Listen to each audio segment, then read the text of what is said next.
O dia em que a minha vida foi apagada. Eu tinha 40 anos quando entrei em um lugar onde nunca pensei que colocaria os pés. E não estou falando de uma sala de reunião importante, nem de uma viagem dos sonhos. Estou falando de uma cela. Grade, frio, silêncio pesado, gritos ao fundo. O som de um portão trancando atrás de você com o estrondo de quem quer dizer: acabou. Até hoje me pergunto como consegui manter a sanidade nos primeiros dias. A sensação era de que minha história tinha sido arrancada das minhas mãos de uma hora para outra, como se alguém tivesse apagado todos os capítulos que escrevi com esforço. Família, trabalho, dignidade, tudo ficou do lado de fora daquela grade. Mas deixa eu te contar como isso começou. Eu era auxiliar administrativo numa empresa média do setor de logística. 20 anos de carteira assinada. Nunca tinha faltado um dia sequer. Trabalhava direito, cuidava da minha esposa e do meu filho como podia. A gente não tinha luxo, mas tinha paz. Ou pelo menos era o que eu pensava. Naquela semana, o clima no setor estava estranho. Um dos gestores havia sido demitido e comentavam sobre uma investigação interna de fraude. Eu não dei bola. Sempre fui do tipo que não se mete onde não é chamado. Mas devia ter desconfiado quando começaram a pedir relatórios retroativos, acessos antigos, assinaturas que eu nem lembrava de ter feito. Na sexta-feira à tarde, 2 homens entraram na empresa e pediram para conversar comigo. Me chamaram pelo nome completo. Um frio percorreu minhas costas. Eu ainda achava que era algum mal-entendido, até que mostraram um mandado. Estelionato, associação criminosa, falsificação de documentos. Eu ri. Rir foi minha defesa automática. Achei que era brincadeira, mas em poucos minutos eu já estava de algemas no banco de trás de uma viatura, olhando pela janela da cidade que eu conhecia tão bem, como se estivesse em outro planeta. Chegando à delegacia, o choque não passou, piorou. Ninguém me ouvia, ninguém perguntava nada. Os papéis falavam por mim. Os dados do sistema, as assinaturas cruzadas, os prints, tudo apontava para mim. E quando vi meu nome nos jornais no dia seguinte, estampado como cabeça do esquema, senti que minha vida tinha acabado. Minha esposa não acreditou. Ou melhor, quis não acreditar. Mas eu vi nos olhos dela a dúvida. Meu filho chorava. Me perguntava se eu ia voltar para casa. E eu dizia que sim, que aquilo tudo ia se resolver logo. Mas nem eu acreditava. Fui transferido para um presídio preventivo 2 dias depois. E ali começou minha verdadeira sentença. Não aquela que o juiz daria depois, mas a condenação social. Ativei sem julgamento, sem apelação, sem direito à defesa. Dormir? Quase impossível. Comer? Quando dava. Pensar? Eu só pensava no que havia feito de errado. Em que ponto da minha vida eu tinha perdido o controle da minha narrativa? Se eu tivesse lido melhor aquele relatório. Se eu tivesse recusado assinar aquilo. Se eu tivesse falado. Se eu tivesse desconfiado. Mas sabe o que doía mais? Não era o medo. Era o esquecimento. Meus amigos sumiram, colegas de trabalho, vizinhos, silêncio. Meu telefone, que antes não parava com mensagens de grupo de família, agora tocava só com notificações de notícias que me envolviam. Como se eu tivesse morrido e deixado um escândalo no lugar. Na 3ª semana de prisão, recebi a primeira visita.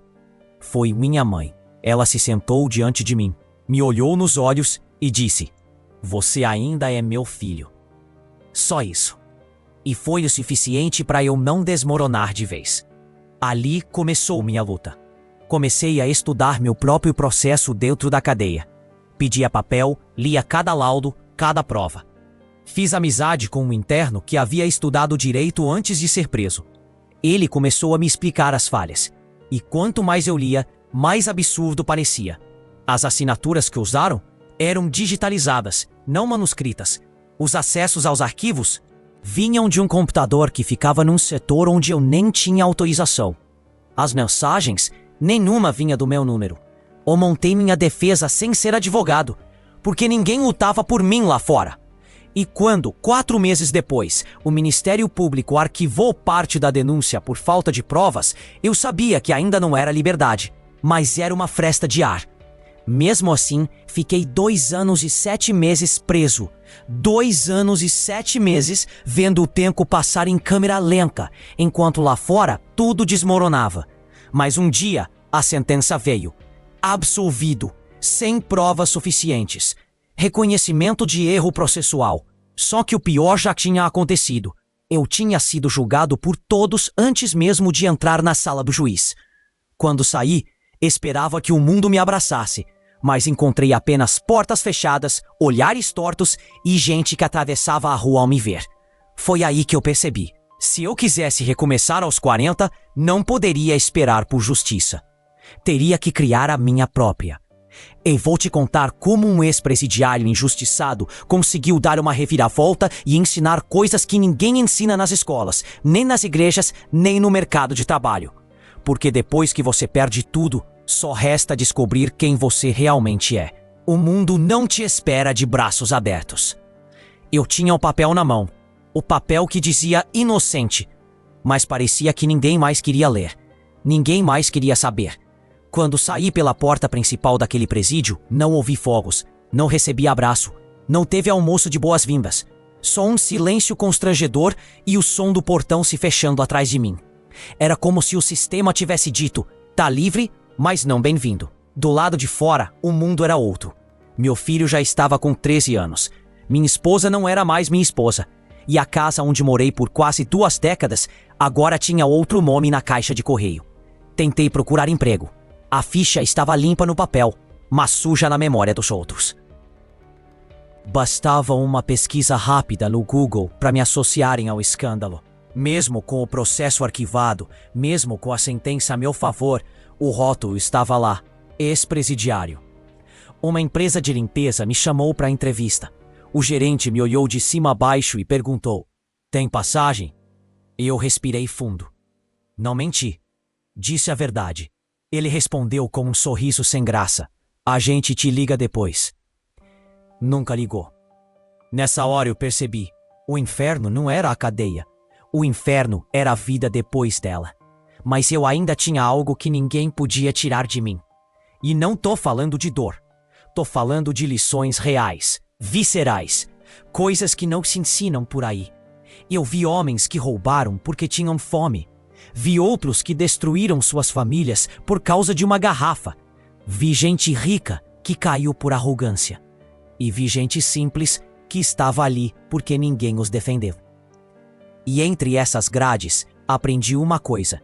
Existe sabedoria na ruína.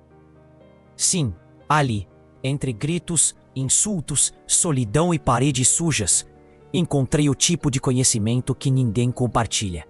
E aquilo cresceu em mim como um propósito.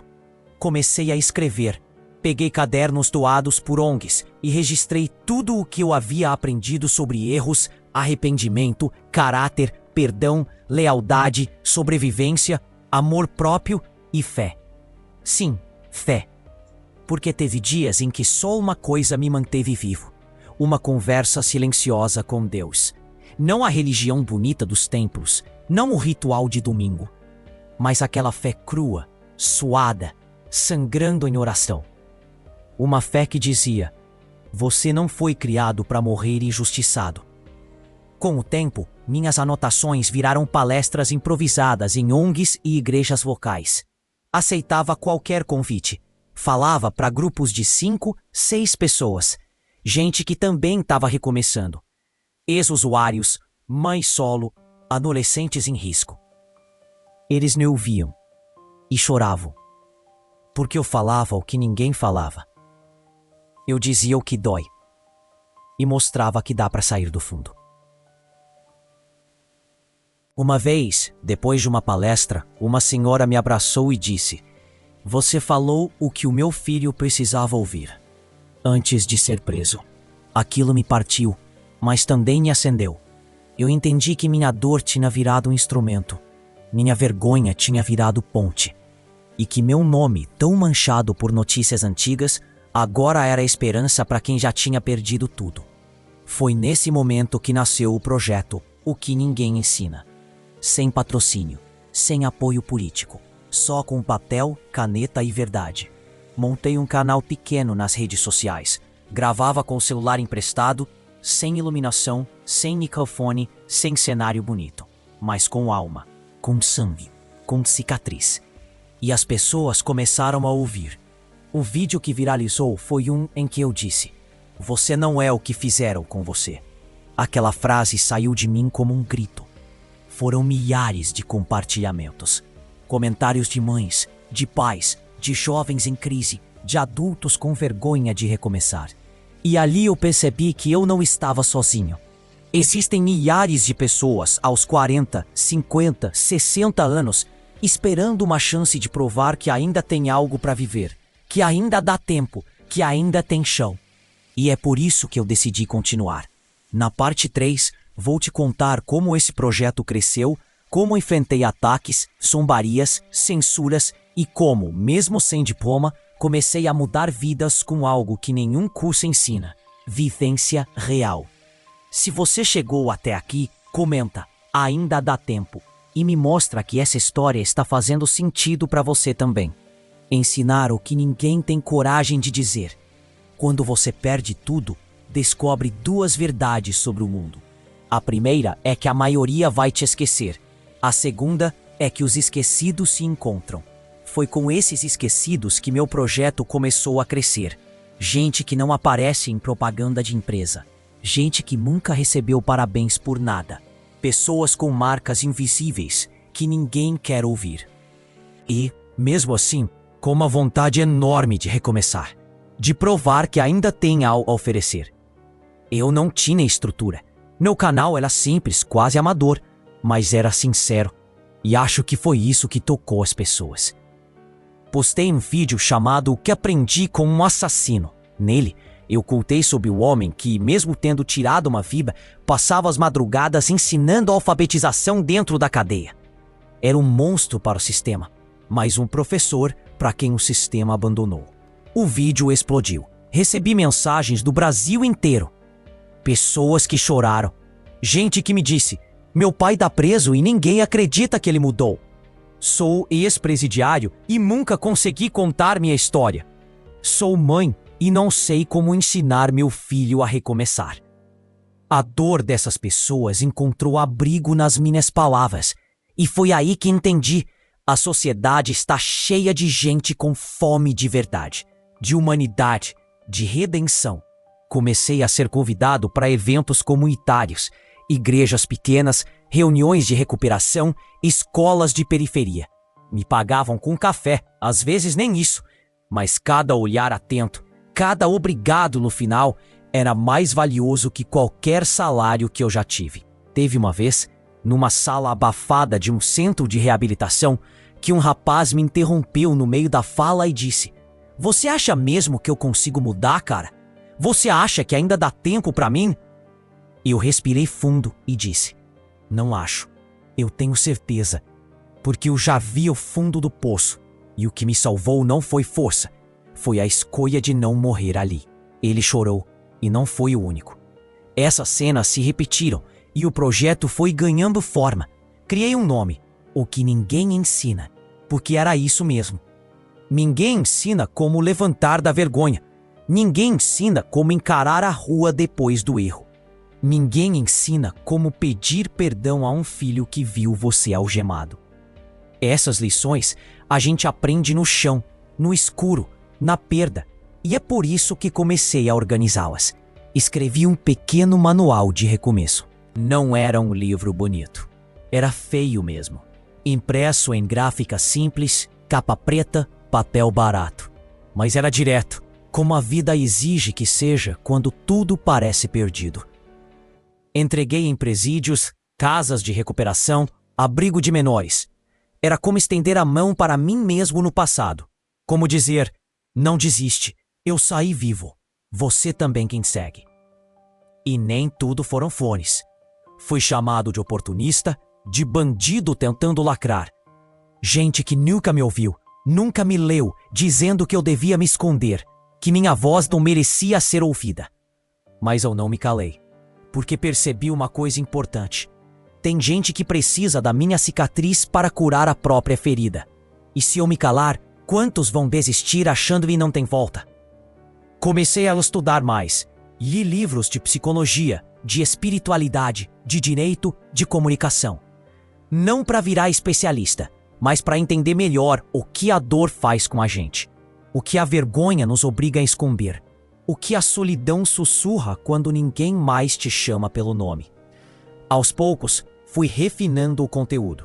Gravei vídeos com dicas práticas para quem quer se reinserir no mercado. Falei sobre como restaurar a confiança da família, como lidar com o julgamento alheio, como voltar a olhar no espelho sem nojo. E o mais importante, como usar a sua história a seu favor. Se eu pudesse resumir tudo o que ensino hoje em uma frase, seria: você não precisa apagar o seu passado, você precisa usá-lo como ponte. Hoje, meu projeto alcança milhares de pessoas, mas não começou grande, começou com o som de um portão fechando atrás de mim. Com uma oração sussurrada no escuro, com uma mãe dizendo: você ainda é meu filho. E sabe, a gente não ensina nada que não tenha atravessado. Quem nunca caiu, não sabe o valor de se levantar. Quem nunca foi esquecido, não sabe como salvar outro que está sendo ignorado. Na parte 4, eu vou te contar como esse projeto me trouxe reconciliação, propósito e o chamado maior. Porque quando você é quebrado, é aí que Deus começa a te moldar. Se esse conteúdo está tocando você, deixa aqui nos comentários. Minha dor também tem propósito. E compartilha com alguém que precisa ouvir isso hoje. Quando a dor se transforma em chamado. Durante muito tempo, eu só queria ser esquecido. Passava pelas ruas de cabeça baixa com medo de encontrar alguém que me reconhecesse, da TV, das manchetes, dos boatos. Mas hoje, eu ando de cabeça erguida. Porque entendi uma coisa: minha dor não foi em vão. Ela era um chamado disfarçado. É estranho pensar que tudo começou com uma injustiça. Um processo sem prova, o sistema sem alma. Fui esmagado por uma engrenagem que não quis ouvir. Mas o que parecia o fim foi só o começo de algo muito maior. Quando eu comecei a dar voz aos invisíveis, percebi que existia um exército de pessoas vivendo em silêncio. Gente que errou, mas quer consertar. Gente que sofreu, mas ainda acredita. Gente como eu. Como você, talvez. E foi isso que me deu força. Hoje, o projeto O Que Ninguém Ensina virou uma missão. Dou palestras em centros de acolhimento, ajudo na ressocialização de detentos, participo de programas comunitários. Criei um curso gratuito online para adultos recomeçarem a vida com dignidade. Currículo, comunicação, emocional, espiritualidade. Coisas que ninguém ensina, mas todo mundo precisa aprender um dia. Recebo cartas de presídios. Recebo áudios de mães que dizem: meu filho ouviu seus vídeos e desistiu de se matar. Não estou exagerando. Eu escutei isso e chorei. Muito. Porque agora entendo. Deus permitiu minha queda para me usar como resposta na vida de quem também caiu. Eu nunca desejei ser o exemplo. Mas se minha história puder evitar mais um fracasso, mais uma desistência, mais uma prisão, então valeu. Valeu cada lágrima, cada injustiça, cada porta na cara. E a maior recompensa de todas foi meu filho. Um dia, ele me mandou uma mensagem simples, só com uma frase: pai, eu tenho orgulho de você. E ali eu desabei. Porque durante anos eu achei que tinha perdido o amor do meu próprio filho.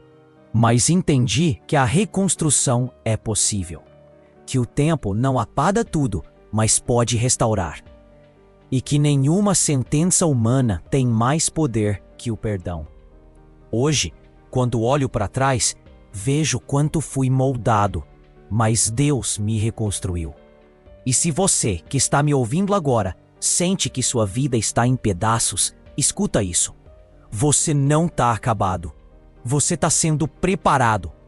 Talvez você tenha 40, 50, 60 anos e ache que é tarde, mas eu te digo, olhando nos seus olhos, através dessa tela: não é tarde. Ainda há tempo, ainda há propósito, ainda há caminho. E se esse vídeo te tocou, Se você sentiu algo diferente no coração, se enxergou um pouco da sua história na minha, me ajuda a alcançar mais pessoas com essa mensagem. Curta o vídeo, compartilhe com alguém que precisa ouvir isso. Deixe um comentário com a frase "Minha cicatriz também vai ensinar alguém". E se você quiser apoiar esse projeto, se deseja fazer parte de quem está ajudando vidas a recomeçarem, você pode clicar em Super Obrigado aqui embaixo. Cada contribuição nos ajuda a manter esse canal vivo, alcançar quem está perdido e espalhar luz onde só havia escuridão. Afinal, ninguém ensina isso. Obrigado por ter ficado até o final. Você é a prova de que existe esperança depois da queda.